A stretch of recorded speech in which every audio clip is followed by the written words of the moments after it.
नमस्कार दोस्तों, मैं डॉक्टर निशांत ज्योतिषम चैनल में आपको स्वागत करता हूं। पिछले वीडियो में हमने बात की थी, सातवें घर के बारे में विश्लेषण किया था। आज इसमें हम सातवें घर के स्वामी के बारे में बात करेंगे। देखिए, वैवाहिक जीवन में सातवें घर के समान ही उसके स्वामी ग्रह का भी बहुत महत्व होता है। यदि सातवें घर का स्वामी किसी पापी ग्रह के प्रभाव से पीड़ित है तो वैवाहिक जीवन में सुख प्राप्त नहीं होता है, अथवा नीच का है तो भी वैवाहिक जीवन में सुख की कमी रहती है। यदि शुभ ग्रह से प्रभावित है तो पूर्ण सुख मिलता है, इसमें कोई संशय नहीं है। इसके अलावा कुछ निम्न परिस्थितियां भी है जो सप्तमेश के साथ होने पर अशुभ फल प्रदान करती है। आपको स्पष्ट करता हूं।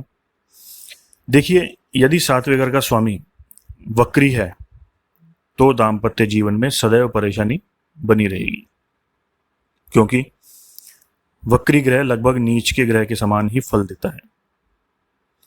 जैसे कन्या अथवा मिथुन लग्न में गुरु सातवें घर का स्वामी होकर वक्री हो तो दाम्पत्य जीवन कष्टकारक होता है।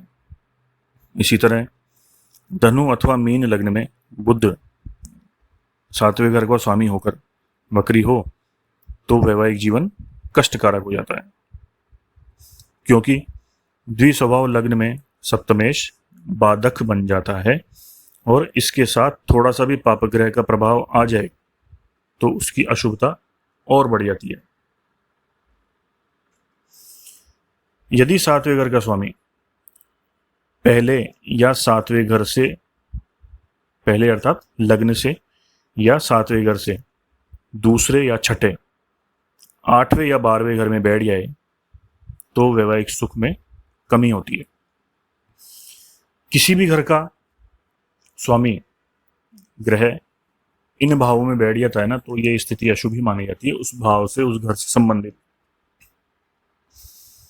सातवें घर से छठा घर गिने तो 12वां घर होता है और 12वां घर सातवें घर से छठा होता है। दूसरा घर सातवें घर से 8वां होता है और 8वां घर सातवें घर से दूसरा होता है तथा दूसरा घर भी मारक कहलाता है।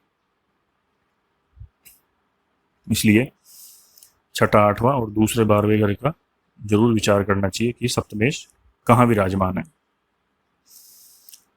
7वां घर उसका स्वामी तथा राशि व राशि स्वामी का जो संबंध होता है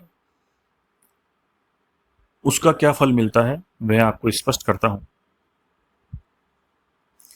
7वां घर व्यक्ति के जीवन साथी के विषय में महत्वपूर्ण जानकारी प्रदान करता है। वैवाहिक सुख के लिए जन्म राशि व 7वें घर के स्वामी ग्रह का शुभ संबंध होना बहुत आवश्यक है। जैसे राशि स्वामी 7वें घर में हो और 7वें घर का स्वामी यदि लग्न में हो, अर्थात दोनों ही समसप्तक हो या दोनों का स्वामी एक ही हो, या चंद्र लग्नेश सप्तम घर में हो और सप्तमेश 7वें घर का स्वामी चंद्र लग्न में हो और कोई भी अन्य पापक ग्रह का प्रभाव इन पर नहीं हो तो वैवाहिक जीवन बहुत अच्छा और सुखमय रहता है। यदि इसके विपरीत स्थिति हो या राशि स्वामी और सप्तमेश परस्पर अथवा सप्तम घर से षष्टक या द्विद्वादश योग बनता हो, षष्टक छठे 8वें भाव में हो या द्विद्वादश योग दूसरे 12वें भाव में हो तो दाम्पत्य जीवन में अनेक प्रकार की परेशानियां आती है। इसलिए विवाह करने से पहले गुण मिलान करने के पश्चात कुंडली अवश्य मिला लेनी चाहिए।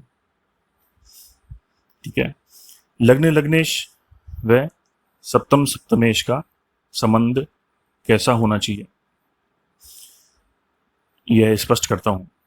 यदि राशियों का क्रम देखें तो लग्नेश और सप्तमेश कभी भी आपस में मित्र नहीं हो सकते। लग्न में जो राशि है उससे बिल्कुल विपरीत प्रभाव वाली, विपरीत स्वभाव वाली राशि ही सातवें घर में आएगी। ये वास्तविकता है, अटल सत्य है, इसको कोई नहीं बदल सकता है। परंतु इन दोनों की स्थिति के आधार पर पति पत्नी के संबंध अच्छे हो जाते हैं, विपरीत होने के बाद भी अच्छे हो जाते हैं। जैसे दोनों के स्वामी आपस में स्थान परिवर्तन करें, अर्थात लग्नेश सातवें घर में हो और सातवें घर का स्वामी लग्न में हो, तो पति पत्नी में अच्छे संबंध होते हैं, परस्पर प्रेम होता है। अथवा ये दोनों आपस में दृष्टि संबंध बनाए तो भी जीवन में मधुरता रहती है। यदि सप्तमेश लग्न में हो तो पत्नी आज्ञाकारी होती है, और यदि लग्न का स्वामी सातवें घर में हो तो व्यक्ति अपनी पत्नी का भक्त होता है। यदि दोनों एक साथ हों तो दोनों में अच्छा प्रेम होता है। यदि उसके विपरीत स्थिति बनी हो, जैसे लग्नेश से सप्तमेश आपस में षष्टक या दृढ़ द्वादश योग बनाए, तो वैवाहिक जीवन में कड़वाहट बनी रहती है। इसके अलावा लग्नेश व सप्तमेश दोनों या कोई एक नीच राशि में हो या किसी अशुभ भाव में विराजमान हो तो जीवन में कलह की स्थिति बनी रहती है। यदि सप्तमेश अशुभ हो तो जीवन साथी की तरफ से, और लग्नेश अशुभ हो तो स्वयं की वजह से दाम्पत्य जीवन में परेशानी बनी रहती है। यह वास्तविकता है। अगर आपकी कुंडली में आपका लग्न खराब है, पापग्रहों का प्रभाव है, तो आपके जीवन में, वैवाहिक जीवन में आपकी वजह से परेशानी आएगी। यदि आपकी कुंडली में सप्तम भाव खराब है तो आपके वैवाहिक जीवन में आपके जीवन साथी की वजह से परेशानी आएगी। इसलिए शादी करने से पहले अपने ग्रहों का अवलोकन अवश्य कर लें, क्योंकि जब हमारी खुद की गलती है तो हम दूसरे को दोष कैसे दे सकते हैं।